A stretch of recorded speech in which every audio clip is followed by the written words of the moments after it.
Hello guys, Greg back with another video. So today I'm going to do episode 7 of my cheap but good fragrance series. This one's going to be a little bit different to the others though.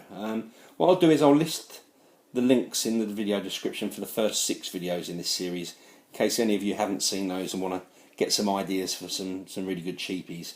So I'm going to go back to another fragrance that I've reviewed called La Ukawan. Now I'm not by any means suggesting that I discovered that fragrance, but I definitely was the person that introduced it to YouTube and really the sort of Facebook fragrance community, and it's been really well received. So I'm hoping you guys are going to trust me when I say I found another really fantastic fragrance that's worthy of creating some hype around.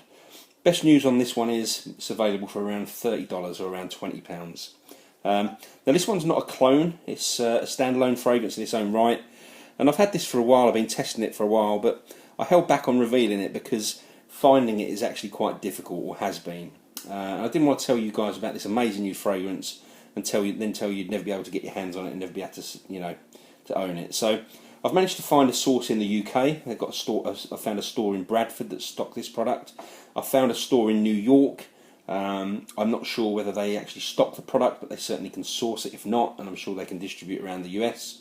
And also the company's own website, which is based in Pakistan. They actually distribute worldwide. So if you're outside of the US or the UK, you should be able to get hold of this product. All of those sources seem to have stocking issues. I think it's probably around religious festivals. I was told on the UK website that stock will be back in after Ramadan, so I think it may be to do with, supply may be something to do with that. So, you can see the shadow beneath there, very, very dramatic, a nice bit of artwork there, but here it is. And the house is called Junaid Jamshed, and I hope I'm not butchering that. But they also go by the name of J Dot, which you can see by my thumb here. And the fragrance itself is called Oudh Qadim. So a little bit about the house first of all. So the Junaid Jamshed company started back in 2002, and they were selling traditional Pakistani and Eastern fashion. They've now actually got stores in Pakistan, United Arab Emirates, Qatar, in the UK, and also in the US. Now in 2011 the company had a real overhaul and they modernised all the stores, and at that point they introduced a fragrance range, and in the past 5 years they've amassed a collection of 28 perfumes. The owner of the house, Junaid Jamshed, after who the company's named, apparently was a famous pop star in Pakistan. He used to be in a group called Vital Signs. He also hit the news certainly in the UK at the back end of 2014. He was accused by a TV anchor of blasphemy, and he actually had to flee Pakistan. And the rumour is, or whether it's truth, I'm not sure, that he's now residing in London as a result of that. So that's a bit of a background on the company. So let's get on to the fragrance. And first of all, as always, let's have a look at the presentation. So I haven't got the box for this one, but hopefully you can see the bottle quite clearly. Now this is really thick, heavy glass, which I always like. And hopefully you can see, if I turn this a little bit as well, it's painted to have a streaky effect, to look like wood. Some people might find that a bit tacky. I actually think it looks really great. The actual cap itself is made of wood. It's not plastic, it's actually wood. It's got a gold surround. You've got a nice gold sprayer, and if you have a look at the distribution, hopefully you can see that. Excellent distribution, and trust me, you do not need many sprays of this. So that is going to serve you very well. So let's get on to the important bit, what the fragrance smells like, how it performs, and all that good stuff. So from the testing I've done, I'm going to say this is an oud rose-based fragrance. It's got a sweet leathery accord, it's got some amber, there's spice in here, there's also some woods, as you would expect by the woody design of the bottle, and there's also, I believe, some fruit in there as well. Now I'm calling this fragrance Roger Light, because to me it smells like something that could have come out of the house of Roger Parfum, obviously on a much lower budget. I mean, don't get me wrong, I'm not by any means saying this smells like a cheap fragrance. It really, really doesn't. But I've said before, I'm not a huge fan of rose. I'm not a huge fan of the hundreds of sort of oud rose combo fragrance out there. But I do love Roger Dove's Amber Oud, and I do really love this one as well. So it starts out with a very well blended oud rose combination. Very quickly takes on what I would describe as a soft balsamic feel. You then get a slight leathery accord that comes in behind the oud and the rose, but all of three of those notes or accords are so well crafted they just kind of blend into one. I also get a very smooth light wood accord, and when I say light, I mean as in the wood colour is light, that sort of, that sort of wood, maybe something like teak wood. But there's also a very oriental woodiness to the fragrance, and I get a hint of amber in there as well.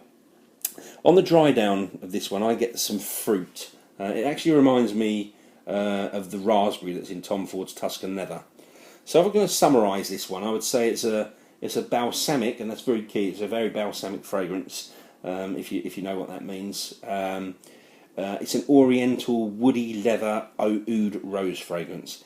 Now, whilst this is a very strong fragrance in its performance, the notes are not in any way overpowering or harsh. There's not one note in here that dominates. It's just a very classy, well blended composition, and the cost of this versus the quality of it really makes me question a lot of other fragrances that I own. Performance on this one's superb, easily lasts 24 hours. The projection of sillage is again excellent. It's not a beast mode fragrance, but it will radiate for a guess about sort of a 5 to 6 feet radius for the first couple of hours, and then arm's length for several hours after that. So absolutely all you could ask for really in terms of performance. Purpose and occasion on this one, despite the fact that it's got a low price point, it's definitely an upscale fragrance. Definitely a suit and tie fragrance. Real classy, sophisticated smell. Comparison wise, it's not a clone of anything else. It does bear similarities to some of the oriental oud rose fragrances out there.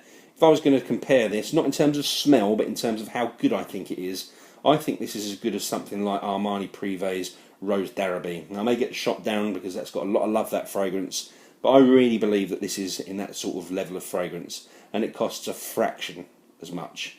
So on to that, prices and availability. I touched upon it earlier. My friend that picked this up originally from me, this particular bottle, he got it from Pakistan, and he paid the equivalent of £16.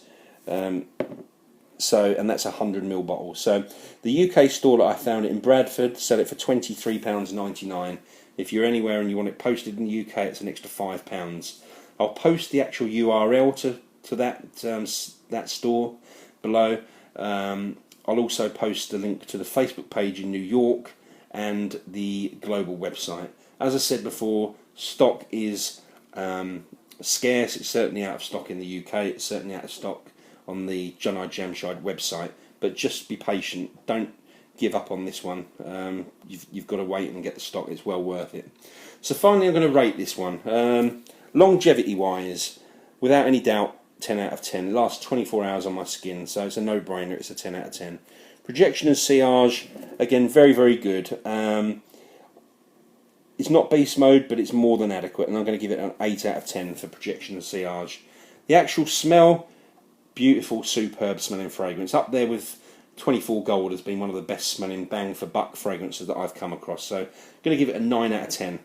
And value on this one, without a shadow of a doubt, 10 out of 10. I don't know how they put this together for the price they're charging. I really don't. So overall rating for Oudh Qadim, I'm going to give this one a very, very strong 9 out of 10. So that's the end of the review, guys. Thanks for watching. I hope you enjoyed it. And I hope a lot of you guys do go out and get this fragrance. I'd love to know what you guys think. As I said, if places are out of stock, please be patient. Don't give up. Don't forget about this fragrance, because you're going to be missing out if you do that. As always, please rate, comment and subscribe, and I'll be back very soon with another video. Cheers.